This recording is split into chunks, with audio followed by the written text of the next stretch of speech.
Sementara itu, saudara, sebanyak 425 atlet cabang olahraga Taekwondo Kabupaten Aceh Besar mengikuti ujian kenaikan tingkat UKT tahun 2023 digelar pengurus cabang olahraga Taekwondo Indonesia TI Kabupaten Aceh Besar.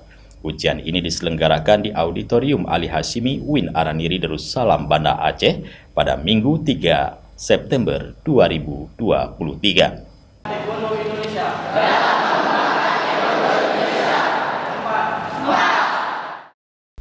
Penjabat Bupati Aceh Besar Muhammad Iswanto membuka secara resmi kegiatan UKT dan dilanjutkan dengan peragaan Taekwondo oleh para atlet dari berbagai tingkatan.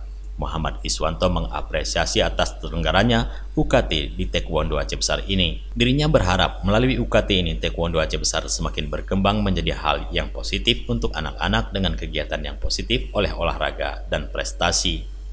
Menurut Iswanto, yang anaknya juga atlet Taekwondo, jenis olahraga bela diri ini populer di dunia dan menjadi cabang olahraga yang dipertandingkan di Olimpiade.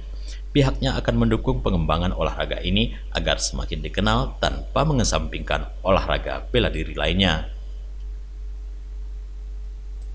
Sementara itu, Sekretaris Pengcap Aceh Besar M. Hafizul Furkan mengatakan, dalam olahraga Taekwondo juga dikenal tingkatan-tingkatan. Untuk mencapai sebuah tingkatan, atlet Taekwondo harus berlatih keras melalui ujian kenaikan tingkat yang dilaksanakan. Ujian tersebut sebagai sarana mengevaluasi sejauh mana penguasaan materi latihan Taekwondo. Dari Aceh Besar, Tim Liputan Aceh TV melaporkan.